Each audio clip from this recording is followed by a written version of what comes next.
Today we are attending a Zoom meeting at the Lake Forest Park Court, with Judge Grant presiding over a pretrial hearing against a well-known local sovereign citizen for a traffic infraction. This is part one of a two-part series from this hearing. Please make sure to like and subscribe. Hold on a second. So let's the preliminary matter. This is Jonathan Schuster, 4A0525748. So it sounds like Ms. McDonald's trying to get you some documents, Mr. Schuster. Yeah, so for the record, I reserve all rights and retain them. I am making a special visitation for the matters pertaining to Jonathan Schuster, for I am the beneficiary. I had mailed out some paperwork over to the prosecution as well as submitted it to the court. Have you received those, ma'am?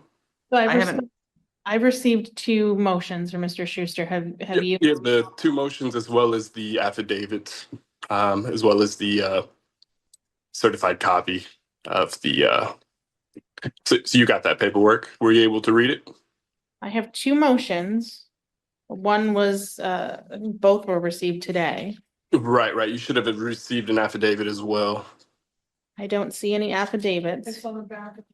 The affidavit was received at the same time that the motions were submitted, and so. And I don't know that we've received anything. I'm checking with my office right now, but I don't see anything in our files. I emailed to Ms. McDonald this morning. You did, I'm sorry, what, Madam Clerk? I emailed to you a copy of the first motion to dismiss and the affidavit approved, it's called. Yep, there was a motion for dismissal as well as a motion for show cause, as well as the affidavits. Hold on, Mr. Schuster. Hold on, Mr. Schuster. So those were sent over. Hold on, Mr. Schuster. As well as submitted to the court. Mr. Schuster, hold on a second. Ms. McDonald's getting caught up. I do have your affidavit. Yeah, I just wanted to make sure I said that. Thank you. Madam Clerk, did you send that to my email or did you send it to the office email? Because I don't have anything from you today. Except the orders from Mr. Bailey Garrison and the borrow out information from Mr. Goodland. Okay, if you need time to get that, that's fine. I just require that due process is, that we. Okay, hold on, Mr. Schuster. There's gonna be plenty of time for you to talk. Yes. Thank you.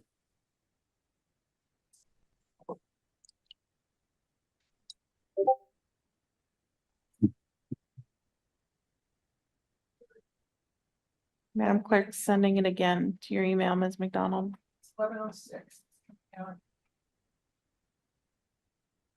Also, the prosecution, I've never received anything from you as well, but there is an email on for contact information, so you can send that over via email if you have anything to send to me.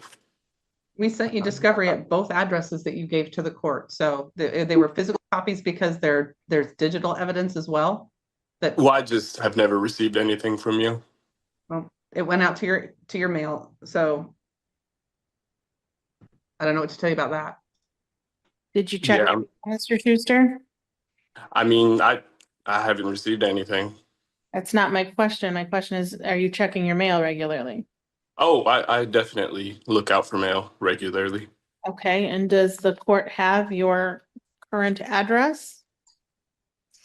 So he updated it, Your Honor. We actually had this situation issue a couple of weeks ago, or actually almost a month ago, where we had sent out full discovery to the defendant, and then he indicated that that wasn't his address. So we sent out another packet of full discovery to him to the address that he updated. Let's see, the one on Kenyon Street. 2318 California Avenue.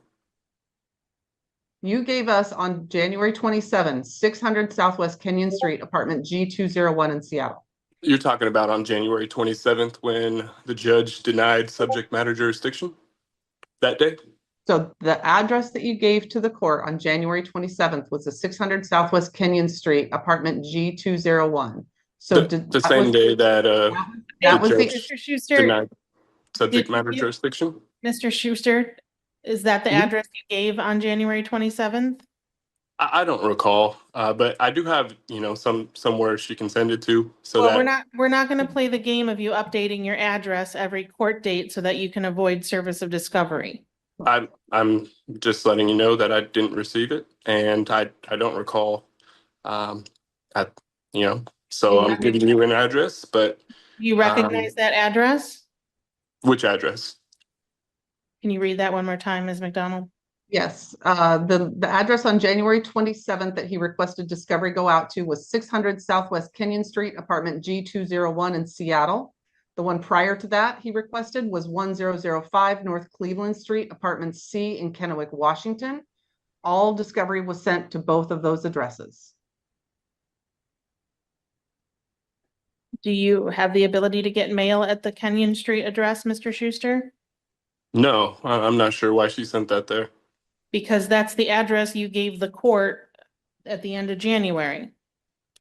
Well, in January, the judge had denied subject matter jurisdiction, and so the matter should have been dismissed anyways. So the judge denied your motion to dismiss for lack of subject matter jurisdiction. The court found that there was She subject did. matter. It was on the record. She denied subject matter jurisdiction. She didn't deny my motion. That wasn't until later. But regardless, you did receive the two motions as well as the affidavit today. Is that correct, ma'am? I did. Did Ms. McDonald? Have you gotten that yet? I just Perfect. Have So, you Mr. had a chance to read over that, Miss? So obviously, Ms. McDonald has not had a chance to read over it. Oh, I was referring to Provided you, her. ma'am. Okay, Mr. Schuster, let me talk. So do you remember doing the waiver of counsel on December 16th? Where you said you wanted to go forward representing yourself? Well, from the very beginning of this Remember matter, signing this piece of paper saying you were representing yourself? from the beginning. That's not my question, Mr. Schuster. I'm answering your question. I would like I to don't want a speak. narrative, yes or no. Thank Do you you. remember signing this piece of paper? I don't recall. Okay. I well, don't know your what paper you're signature is showing me. here on this piece of paper. I'm not sure what paper you're showing me because Okay. it's very far from the camera and So, it's Mr. just Schuster- very hard to read because it's blurry Okay. from this So angle. let me read it to you. So I don't recall. On December 16th, 2024, you went through a colloquy with Judge Grant. During that colloquy, you engaged in a series of questions about your familiarity with the rules of criminal procedure, criminal courts in general, the Constitution, and so on. At the end of that, you indicated that you have read and completed the form, you requested the court to allow you to represent yourself, and you signed it and dated it and noted you reserve all rights. On that form, one of the things that you are asked to do and acknowledge and understand is that you will be treated as though you are an attorney and you will be expected to follow the court rules as though you were an attorney.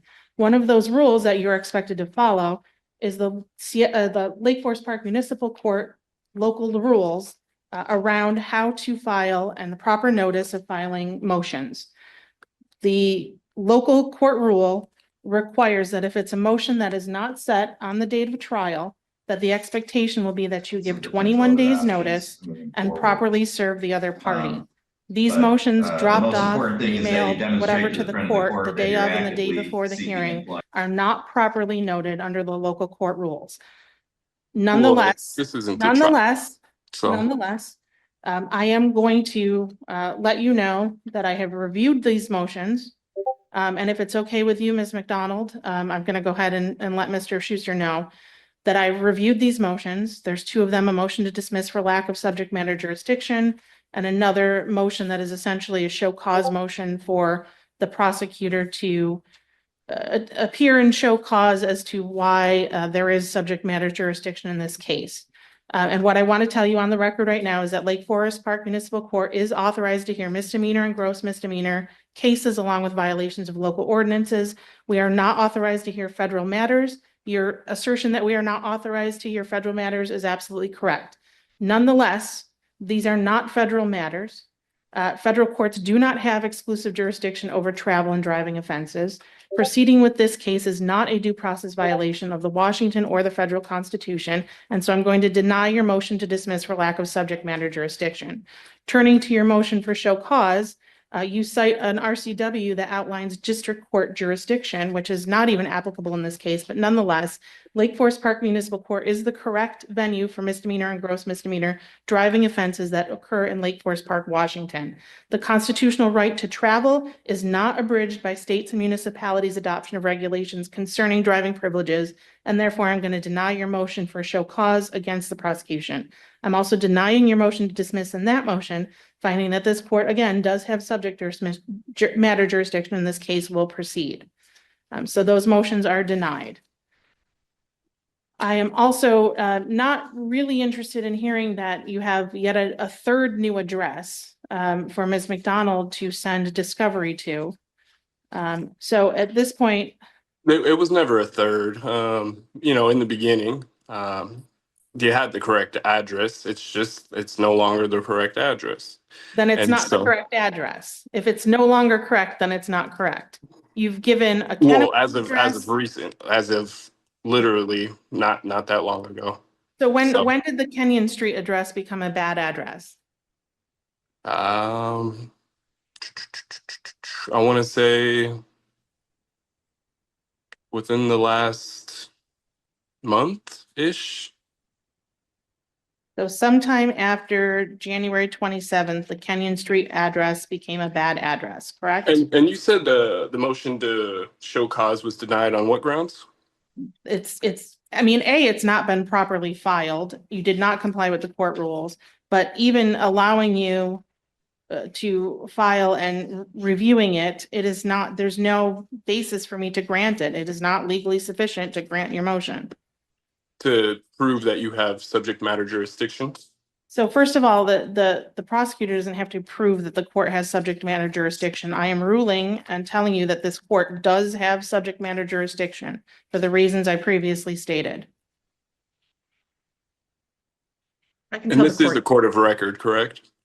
Is a court of record. You said this is a court of record? It certainly is a court of record. Ah, I see. We are on the record now.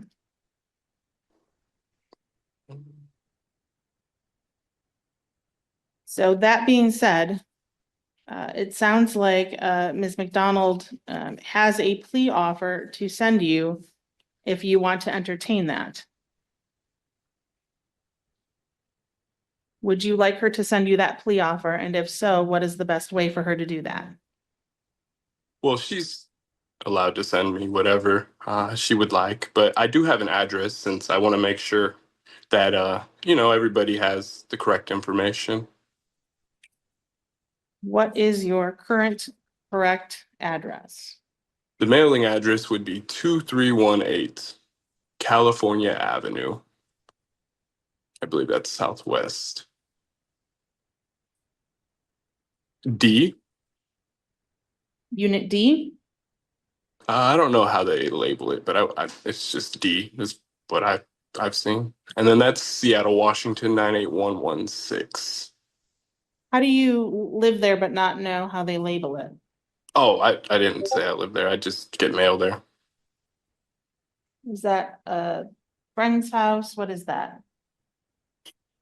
Family. What was that? Family.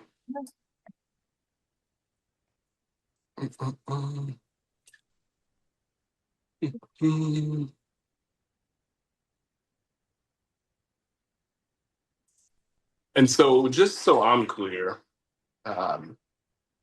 you're saying that the right to travel and privacy is not a federal matter, and that you're saying that you have the jurisdiction to hear a matter that involves this.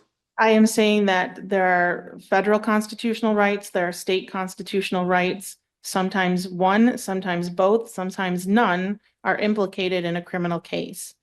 I'm saying that the Lake Forest Park Municipal Court has jurisdiction over driving offenses that are misdemeanors and gross misdemeanors occurring in the city of Lake Forest Park, Washington, and that the fact that there are federal constitutional rights associated with travel does not preclude the city of Lake Forest Park from filing or prosecuting these cases. Well, so the right to move freely, which is part of liberty and, a right, because no person shall be deprived of life, liberty, or property. You're saying that isn't a federal matter? I'm saying that there are multiple layers of jurisdiction that involve travel.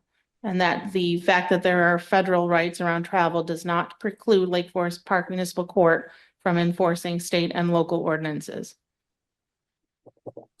So what do you want to do on your case today, Mr. Schuster? Is it your intention to go to trial next week? Is it your intention to entertain a plea offer from Ms. McDonald? Well, I just want the court to know that any judgment issued without proper subject matter jurisdiction is void and may be challenged at any time. And you're free to This appeal court any ruling from lacks this the court. authority to hear this case, and proceeding further would result in an unenforceable judgment. Therefore, this must be dismissed. You are free to appeal any ruling this court makes. You can certainly, since you Most definitely. know how to do that. Nonetheless, we have to figure out what you're doing today on your case. It's your readiness hearing, where you tell us if you want to go to trial next week or if you want to entertain a plea offer from Ms. McDonald. Well, as I've stated, this case should be moved to the proper courtroom, which it's not. In the proper courtroom, and that's not happening. And Mr. If it's not transferred, I do, it should be dismissed. I'm not entertaining further motions to dismiss. Ms. McDonald, go ahead. Yes, and Mr. Schuster, I sent to you in the chat because that is the only way for me to get that to you right now. Oh no, you have my email. You got the information on the motions there. So you have the email listed above. I don't really know how to use Zoom like that, and so sending anything over through chat like this is just it's difficult. So email would be the best way if you want to get that to me faster. But of course, you have an address now that I'd be able to get the mail that you're saying you've sent already, but no worries. So I'm using Zoom the same way we used it at the last hearing when we sent you documents and you were able to chat back and forth with me. So it's in that chat. We didn't have a back and forth. We did. Chat. No, we didn't. So there is a document in the chat for you to open and take a look at, and that is the city's plea offer. We are agreeing to dismiss 2 charges for a plea to 1 with a credit for time served recommendation. So if you'd like as I've stated, you can email it so that I can properly see it, because that's the best way for me to do it quickly, because I don't really know how to use this chat function in Zoom. Ms. McDonald, do you have the ability to email it to him? I'm looking for the email. Yep, it's at the top for the motion to show cause, as well as the bottom of the motion for dismissal. But I can also just read it to you if you'd like that. If you can put that into the chat so I can make sure that I don't spell it wrong, that would be great. Well, as I've told you, I don't know how to use the chat. So we're streaming live to YouTube, Mr. Schuster. Would you like to read your email for anyone who's watching YouTube to listen to and hear? I mean, they can email me. I don't mind. Then spell out your email for Ms. McDonald. Do you know how to spell my last name, Ms. McDonald? Please just spell it out. Let's just be as clear as possible. Well, it'd be my last name .jon@icloud.com. Can you spell your last name for her? Yeah. Are you ready, Ms. McDonald? Yes, I am. Okay. SCH. What? Can you hear me? Yes, I can. Oh, okay. I wasn't sure if you could hear me. I know we've had trouble communicating over Zoom because sometimes you can't hear. But SCH, USTER. Okay. You got that? Yes. Oh, okay. So my last name, Jon, Jon. Okay. You got that? Yes. Oh, okay. At iCloud.com.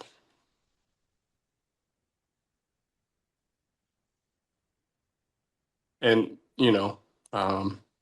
it's actually pretty ironic that you say that about the email, but then mailing addresses are said out loud too. So that's just kind of ironic that you would mention that.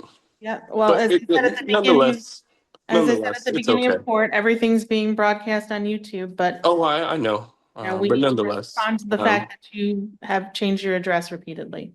So Ms. Nonetheless, McDonald that's is just emailing you, ironic.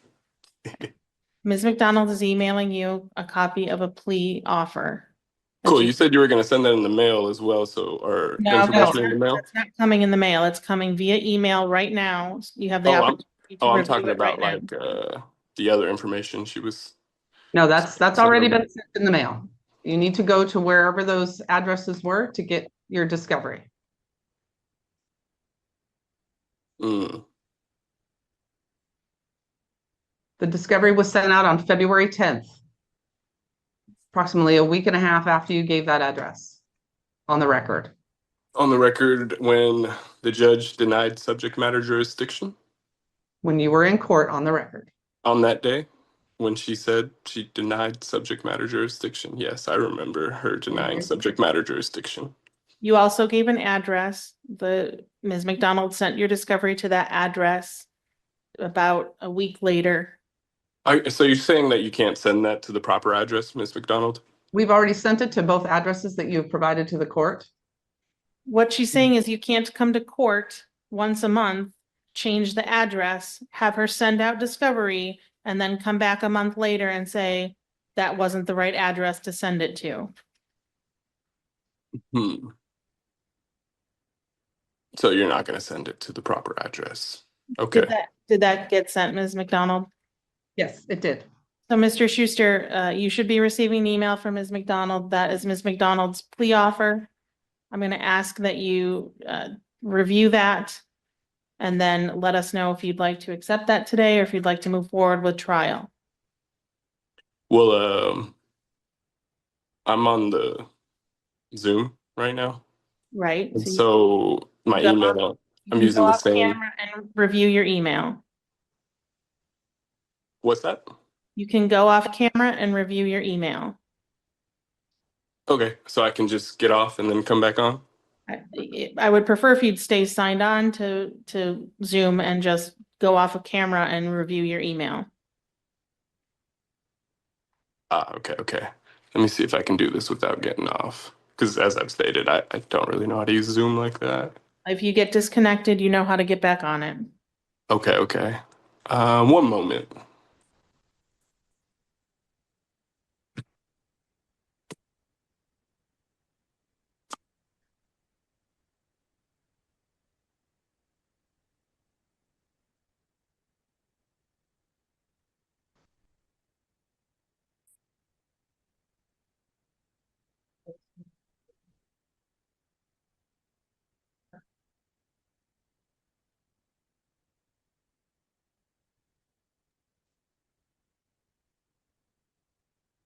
Can you mute yourself, Mr. Schuster, and turn your camera off to read your email?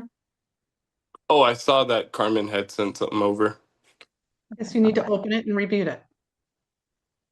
Oh, it says what you had said on the record, correct? No, it's an entire form. It's about, see how many pages that is? About 8 pages.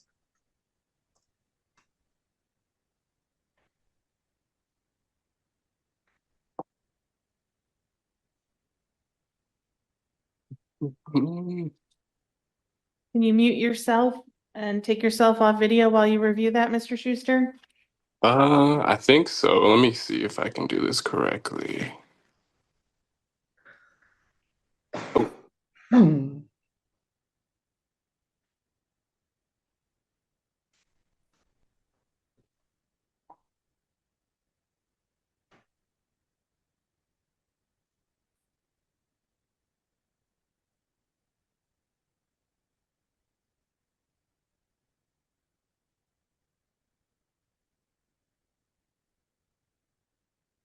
Yeah, why don't we go off the record?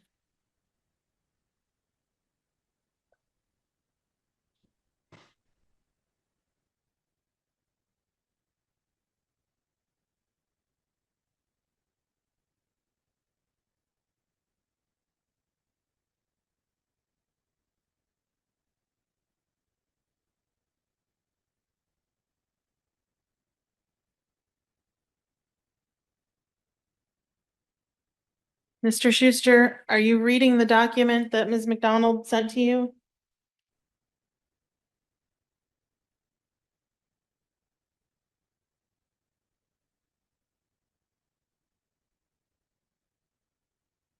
Are you reviewing the document that Ms. McDonald sent to you?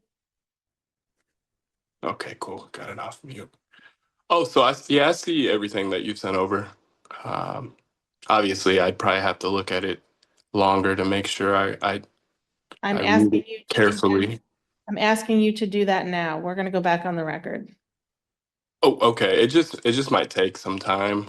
I mean, I've gotten through some of it, but for me to understand what's going on, I definitely would have to read it. I don't know if you have enough time for all of that, but if you do, I don't mind, taking the time to fully get into it.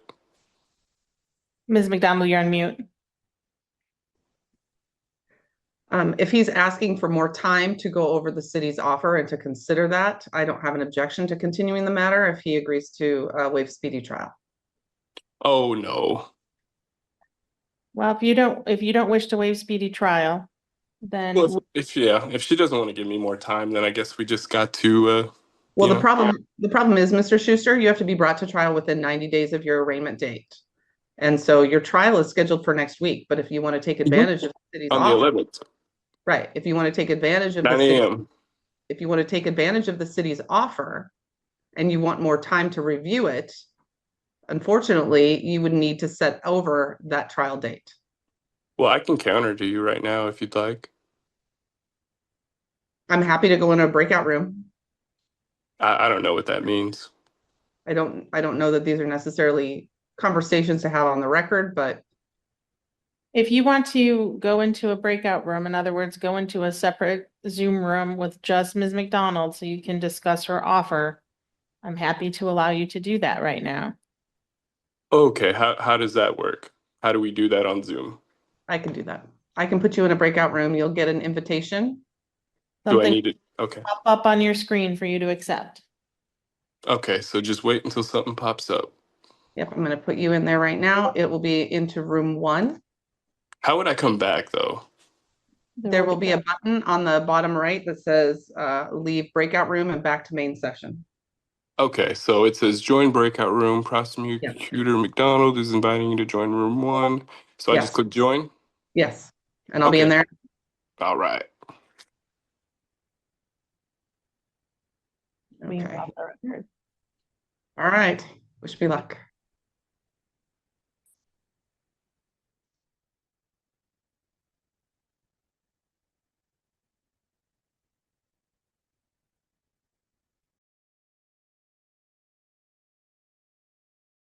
Thank you for watching. Please subscribe and leave a comment.